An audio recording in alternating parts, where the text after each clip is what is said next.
Hey guys, what's up? It's Camera and I'm back with another video and you're watching Camera Music TV. This is your Real Housewives of Atlanta review, season 11, episode number 7, Sisterhood of the Traveling Peaches. So you guys already know what to do. Make sure you subscribe down below to my channel, like the video, and share the video on all social media platforms.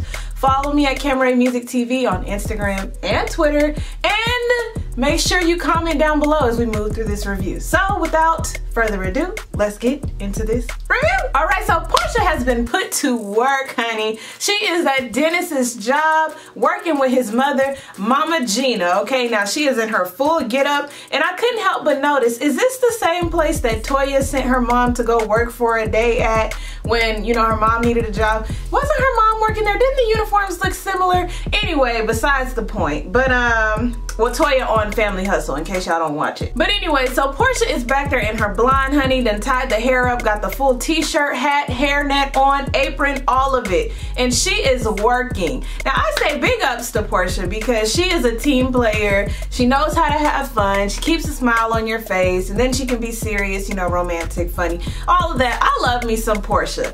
But you know, she's working with the mom and she's working with Dennis, and we get to see that Dennis is he's a hard boss, okay? He's like, we not in here to be playing around. Don't be eating up the inventory. Let's just get it done. That's it. So when Portia and Mama Gina get a break, they go in the front and they have a little food. And Mama Gina is still kind of pressing her on this whole prenup situation. I like the way Portia backed up out of it, was nice to her, you know, smiled, giggling and stuff. Said that they'll let her know if the relationship advances or where it goes. But as far as the prenup situation, that's not really anything that I feel comfortable discussing. And Mama Gina was laughing with her, seems to be warming up to her a whole lot more. I understand that Portia ain't trying to tell that she's pregnant yet. And honestly, I think that most women don't tell until they're past that first trimester, you know, just to make sure everything is good. But how y'all think Mama Gina gonna react when she finds out that she got a grandchild on the way? Cynthia's packing up for the couples trip, and she is calling Nene to let her know that Mike the friendly ghost will not be able to make it. Now I said, when I first saw this part, I was like, Cynthia, we ain't seen Mike all season. It's episode 7. Now y'all know we get like 20 episodes in the season, but I was still like, is he gonna be the ghost? Is he gonna be the one that we gotta be concerned? Is he real or not? You know, but then we see like a running trend throughout the episode. We see that Todd can't make it because it's his birthday, ritualistic type trip that he takes at the same time. And then we also see that Dennis now can't make it because he got hurt in a basketball game against Eva's husband. So they end up making it just a girls trip. We get a look at Shamari getting ready for the girls trip, and I guess it's her stylist. I don't know. He had a couple outfits out ready for her, and I was just thinking, you know, if BBD, with the kind of money I think they make, if these are the kind of clothes that the wives get the privilege of wearing, count me out. I thought being a celebrity, there's a whole lot of glitz and glamour to everything. I should not be able to afford what you have on. Now, it's no shade to Shamari, you know, everybody has their own style, but with the funds that I think she has, she should be able to kind of step it up, you know? So even her stylist, I was just like, this is not, in this circle, you're gonna have to come a whole lot different. Maybe she should be more receptive to Marlo's help, because Marlo's got it. She may not have a peach, but she's got it. So what about Ronnie smelling the crotch of the leggings? I said, I can't, It's like seeing your parents do stuff like that. I was just like, ew, ew, ew, ew, ew, ew. So they get on the subject of Portia and Shamari. They're trying to figure out where the friction's coming in from. They keep mentioning how they're both from Decatur. They're both from Decatur. We get it, we got it, cool. But they're trying to figure out where is the tension coming in. And so Ronnie's like, you know, I don't know, but I did notice that she didn't come over and speak, whatever, whatever. And Shamari just wants to know, where is the tension coming from? So we find out later. Y'all, every time I see Riley on the screen, I just be so proud of her. You know, we've watched her come up through the screen, and just to see her glow up, you know, and see, you know, the weight that she lost, and really she didn't have to lose weight to be a beautiful, attractive girl. It was just, you know, she was always so self-conscious and so quiet, but now she's really like coming into her own. But basically, you know, Riley's around for the facts. Okay, she said y'all don't need no more kids because y'all barely here anyway. And why is you going on a couples trip if it's just you? She brings the facts. no printer. So Greg and Nene are together when they are hearing about all these people canceling, you know, just the ladies only being able to come. And it was really supposed to be more of a thing to keep Greg's spirits up, you know, to be around other men and have a good time. So they ask, should they postpone it? We see later that they just end up turning it into a girls' trip altogether. Everyone, it's the day of the trip to Destin, and everyone is meeting down at Candy's house. Because I guess Nene lives north of Atlanta and they're going south to Destin. Now 5 hours in a bus or whatever, I was like, these women got cash, they got money. They couldn't take a flight, a 1 hour flight down there. 5 hour bus trip with cameras, having to make sure your face is on, you know, making sure you don't get caught sleeping looking crazy. You know, it's raining. I said, oh, better them than me. I could barely do that in a car just by myself. With other people and cameras? Oh, no. Nope. And when I drive, I like to be comfortable, just like Marlo with them braids. She had them braids that, you know, you wet your hair with the spray bottle and the conditioner, you braid it up for a couple hours, you tie it down, so then when you take it off and you undo them braids, it just looked like some fresh curls. That's what it looked like. And she had on that black tunic top. I said, what is going on with Marlo? She is usually on, but I don't know. Maybe that was her travel look. I don't know. So anyway, we're moving too fast. We're gonna go back. So Portia is the first one to arrive to Candy's. I don't know who this lady was with this gray mohawk. I have no clue. But Ace is running around downstairs. Candy has fruit out, you know, mimosas and everything. And this is when Portia's trying to get her story straight, because, you know, she doesn't want to announce that she's pregnant just yet. But I really feel like she's gonna end up telling them on this trip. But she doesn't want to announce it just yet. And so she has to come up with her story. What's she gonna say in lieu of not drinking so much? Because these ladies love a good cocktail, all right? But I thought it was so cute to see her with Ace. You know, he was just so responsive, you know, to her and smiling and listening to her. And she was like, I'm gonna eat my watermelon. It was just cute, you know, to see her with him and, you know, to know that she has a baby on the way. It was just really cute.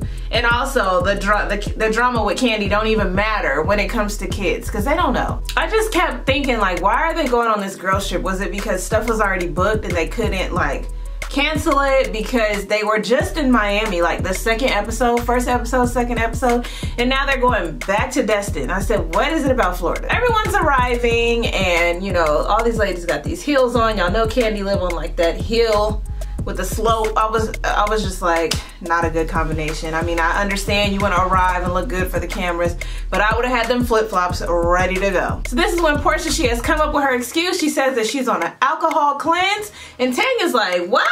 Even if you just drink and we get up and work out, like, are you sure you want to do that? And, you know, Cynthia's kind of side-eyeing, but like I said, I think Portia's gonna end up telling them later on this same very trip. This episode was just a lot of nothing. You know, they had their little fun truth or dare game on the bus, you know, like a bunch of schoolgirls.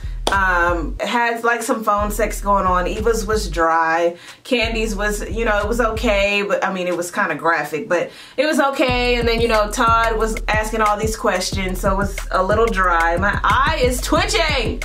And then Eva had to suck Shamari's fingers, and she said it tastes like hand sanitizer. And so, you know, everybody's doing the dares or whatever. Then we get down to this truth question where Nene asks Portia, has anyone on this bus ever been with Dennis? Now, to me, if it was me and it was about mine, and I knew in this very moment I'm pregnant with his child, I'd have been like, nope, not that I know of. Asked around the room.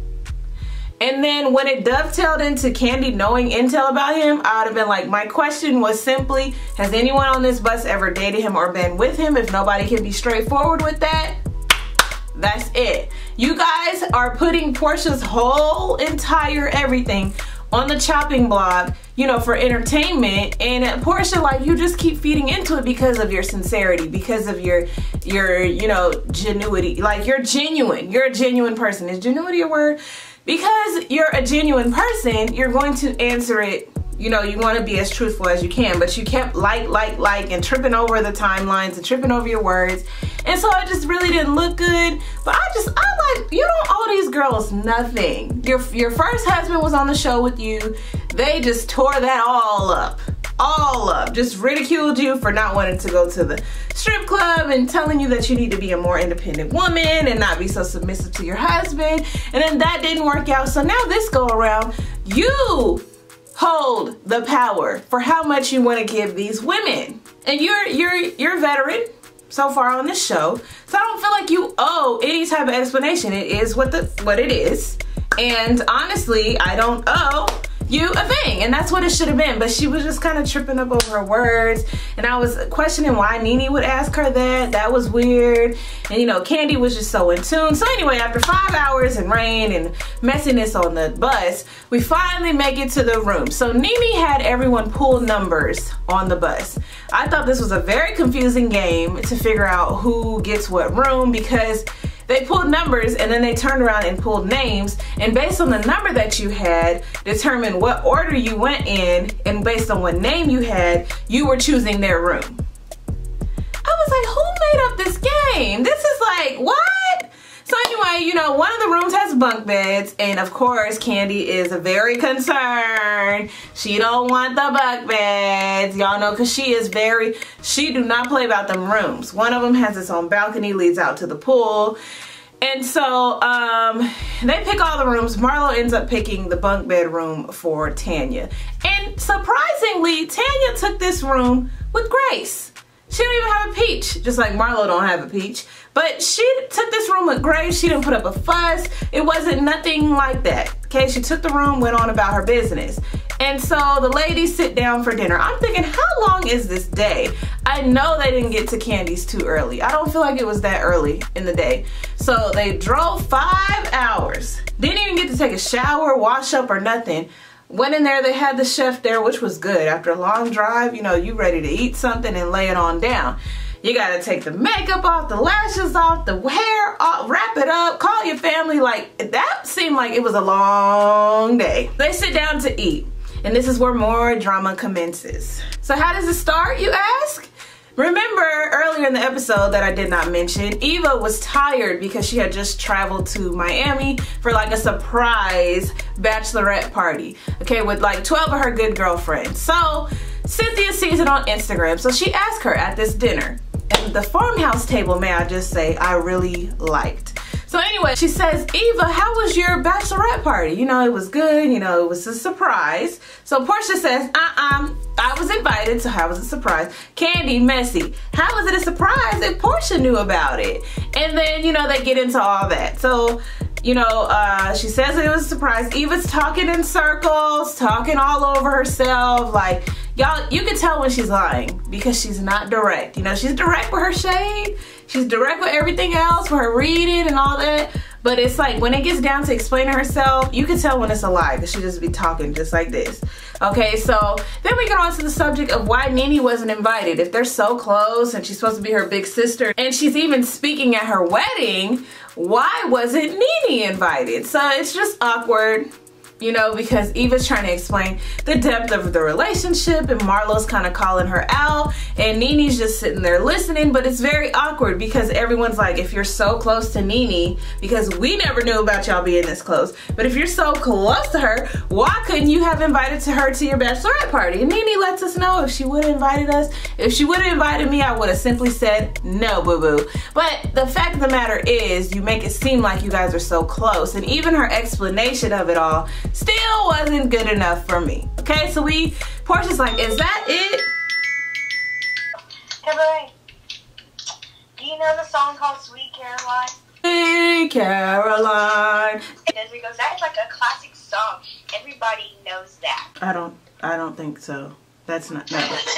No. Wait, I just gotta play the song. Okay, I'm recording. Where was I at? Oh, Portia. So Portia asks, you know, Portia's tired and she can't really show it, but she's like, is that it? Does anybody else have anything to say? Shamari, well, I do.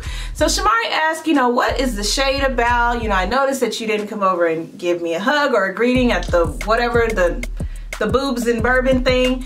And Portia's like, well, I didn't want to hug you that night. I wasn't really featuring you that night. And Candy was like, "Arr." Like, Candy with these faces, she is on every meme I use just about, between her and Beyonce. But anyway, you know, Portia was straight and direct, Eva. That's how you're supposed to be. So Shamari says, no, Portia says that I heard that you were talking mess about me, saying that, and I was like, this is so high school. But basically saying that you were upset with me, or you said that I said something about you needing a makeover, but that wasn't me, that was Eva. So Shamari seems to forget the specifics of the situation. That was Eva who said that you needed a makeover, and she read you. It's very direct. So because Portia was the last one speaking, you chose to have an attitude with her. That's kind of like showing that you don't have like critical thinking, or you're unable to pay attention to too many things at once. Like what? Like, because you were the last one speaking, I have a problem with you. But did you miss all the stuff in between? And even Candy was like, Eva was the one who shaded you. And you know, they end up laughing it off. They end up hugging it out. But I was just like, Shamari girl, how did you get that out of that? So like I said, it was very much a filler episode. It was pretty much the bus ride, truth or dare, and getting there. It wasn't really too much of anything else. Hopefully next week we get some fireworks. I'm Camera, and this is Camera Music TV. Make sure you guys subscribe to my channel and comment down below on what you thought about this week's episode. Follow me on Twitter and Instagram, and I'll see you guys next time.